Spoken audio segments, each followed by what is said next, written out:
Welcome to This Explainer. Today, we're diving into the most mundane, everyday experience imaginable, but we're going to completely reframe it as a mind-bending quantum mystery. Ready for this? You have probably never touched anything in your life. Now, I know, that sounds like a totally crazy statement. You touch things all day, every day, right? But by the end of this explainer, we're going to understand exactly why you never actually touch anything in the way you've always imagined. Let's unpack exactly why reality is just so much stranger than our senses tell us. Okay, let's dive right in.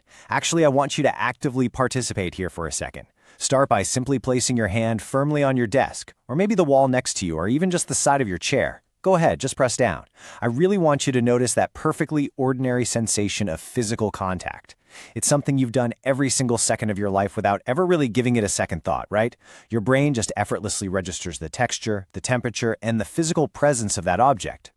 And as you press down, well, you feel it push right back. It feels incredibly obvious that you are touching that object because you can actively feel the physical resistance pushing back against your skin. The solid surface of your hand meets the solid surface of the desk. Your brain immediately tells you that those two distinct physical boundaries have collided. Case closed, right? The mystery seems totally over before it even begins. But here is the real scientific mystery we're unpacking today. When those two seemingly solid surfaces meet, what exactly is touching what? When we talk about why you never actually touch, we are asking, what is actually happening at the absolute most fundamental level of reality between the matter in your hand and the matter in that table? And to find that answer, we kind of have to completely abandon our human-sized perspective and go on a bit of a journey. Section 1. Zooming into the atom, peeling back the layers of reality. So, imagine we're executing an extreme zoom, shrinking way down past everything we know. It's a pretty fascinating path. Step 1. We move past the familiar ridges and textures of your skin. Deeper down into Step 2, we pass right through the incredibly complex biological structures of your cells. We keep shrinking, flying past the molecules in Step 3, until we finally arrive at Step 4, the fundamental building blocks, the atoms making up both your hand and the desk. This is the arena where the true nature of touch is actually decided. Now, this is where we kind of have to dismantle everything you probably learned in middle school science class. Atoms, they are not miniature solid balls. You know that familiar image of a hard nucleus with little electrons orbiting around it like planets in a solar system? Yeah, it's historically useful for education, sure, but it is literally false. At this microscopic scale, matter behaves entirely differently. Matter is actually composed of chaotic, bizarre probability clouds. There are no rigid, sharply defined outer surfaces like tiny billiard balls. There's just this hazy, smeared-out region where electrons might be at any given moment. Which, brings up a pretty massive question for us. If atoms aren't these hard little spheres, what exactly stops your hand? Think about it. If matter isn't composed of perfectly packed microscopic bricks with hard boundaries, why are solids solid? If there's no hard shell to hit, why don't you just fall right through the floor when you stand up? Why does a wall stop you from just walking straight through it? Section 2. The electromagnetic push. Why matter resists matter. Okay, so this introduces us to something physicists call the normal force.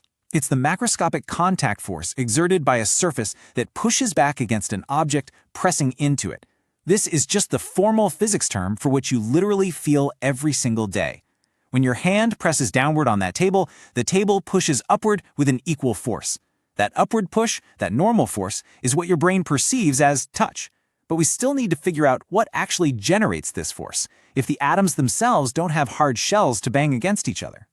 Down at the atomic scale, your hand and the table, they're just packed with charged particles. When you push these ordinary objects together, those charged particles interact electromagnetically. Specifically, the negative electron clouds in your hand get too close to the negative electron clouds in the desk, and because like charges repel, they push away from each other.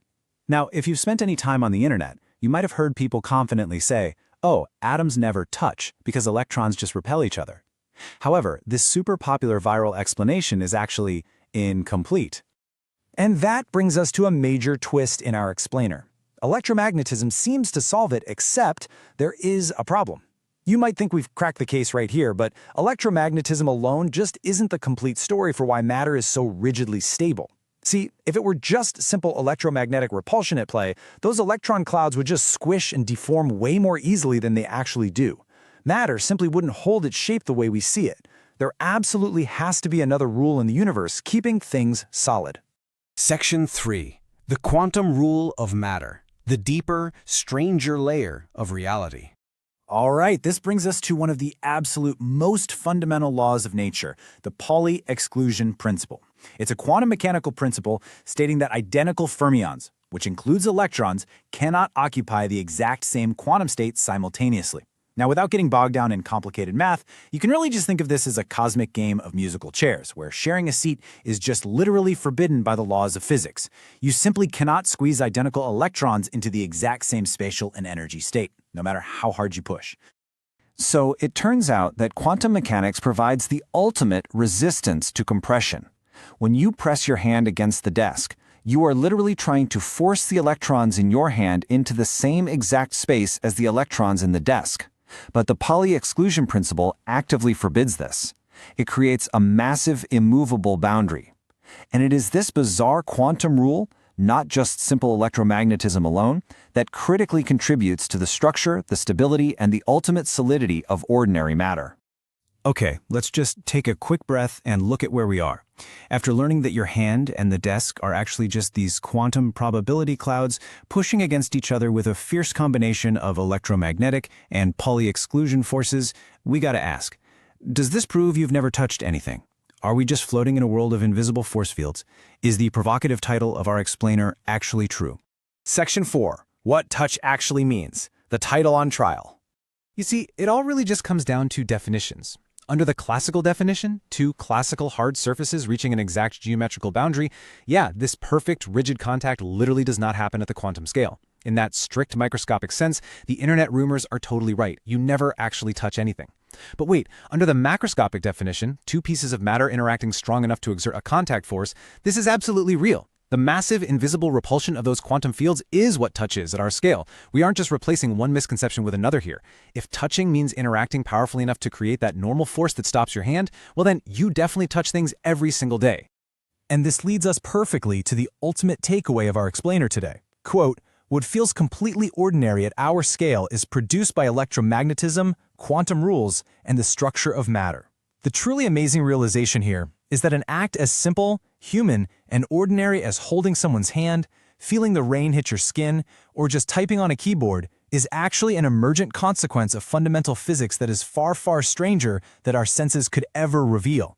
The macroscopic world we experience every day is essentially just an illusion built on top of incredibly strange quantum foundations. I can pretty much promise you will never think about touching a table the exact same way again. I guarantee that the next time you press your hand against a desk and feel it push back, you won't just think about solid wood or plastic. No, you're going to remember those invisible electromagnetic fields, the strict laws of the Pauli exclusion principle, and the incredible quantum boundaries at play. You are constantly surfing on an invisible cushion of quantum repulsion. So the next time you touch something, I want you to ask yourself, isn't it wonderfully strange that the reality of this simple interaction is so much more fascinating than just two solid objects bumping together?